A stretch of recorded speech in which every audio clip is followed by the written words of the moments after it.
কথাবার্তা পরিষ্কার, যদি না হয় সংসদে, সমাধান হবে রাজপথে।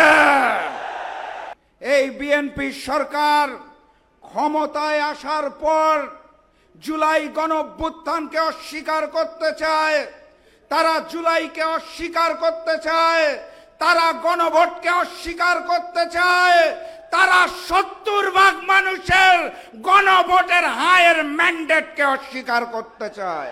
তারা জুলাইকে ভয় পায়, কারণ তারা জানে আমরা রক্ত দিতে শিখে গিয়েছি।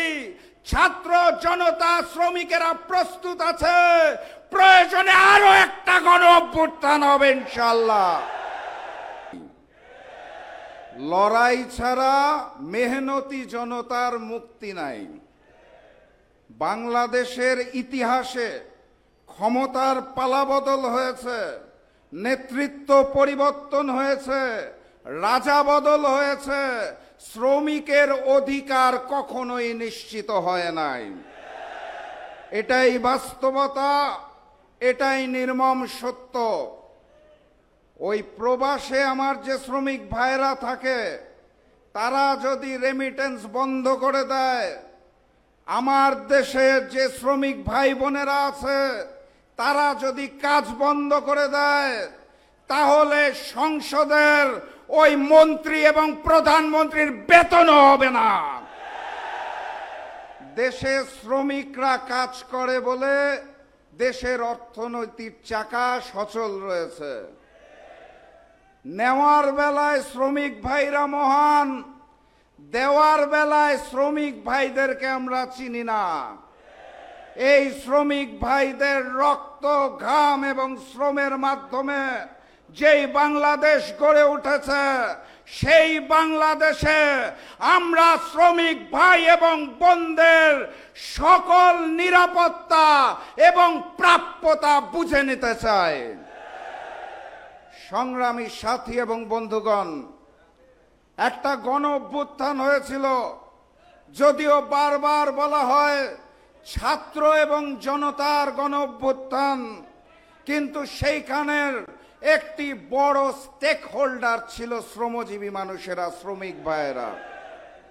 সেই শ্রমিক ভাইদের আন্দোলনে হাজারো শহীদের রক্তের বিনিময়ে আমরা যেই নতুন বাংলাদেশ পেয়েছি, সেই বাংলাদেশে আমরা আশা করেছিলাম আর কখনো স্বৈরতন্ত্র কায়েম হবে না।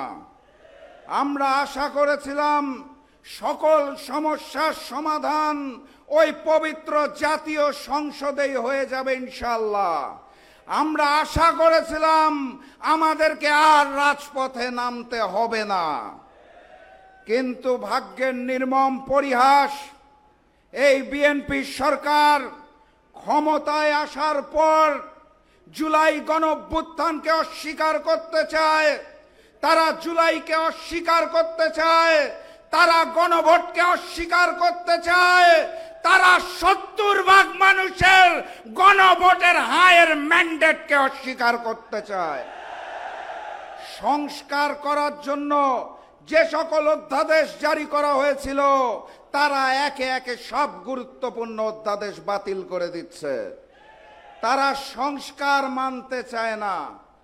চিন্তা করে দেখুন, জুলাই সনদ সংস্কার সব বাদ দিলাম, জুলাইয়ের জন্য একটা জাদুঘর তৈরি করা হয়েছিল, জুলাই মিউজিয়াম, সেটাকেও তারা স্বাধীনভাবে চলতে দিতে চায় না।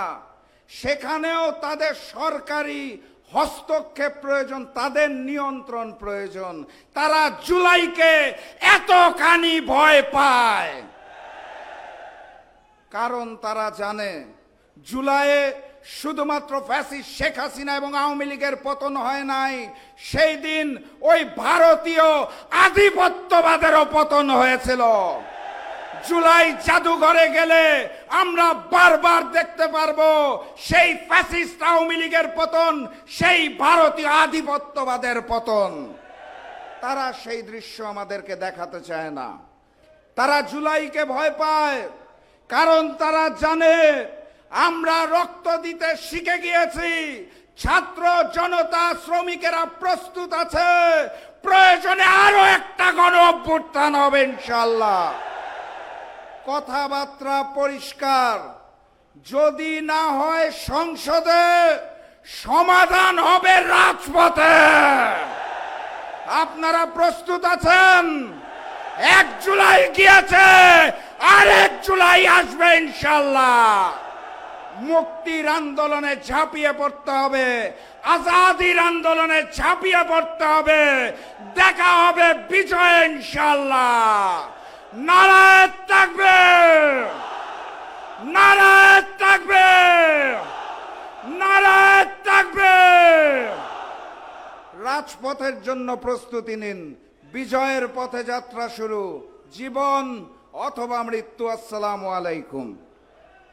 আপনার স্বপ্নগুলো আকাশ ছুবে প্রবাসীর হেলিকপ্টারের মাধ্যমে। বিয়ে, জন্মদিন অথবা যে কোনো বিশেষ প্রয়োজনে হেলিকপ্টার ভাড়া করতে যোগাযোগ করুন স্ক্রিনে দেয়া নাম্বারে। প্রবাসীর হেলিকপ্টার, নিরাপদ ও সাশ্রয়ী বাহনের বিশ্বস্ত নাম।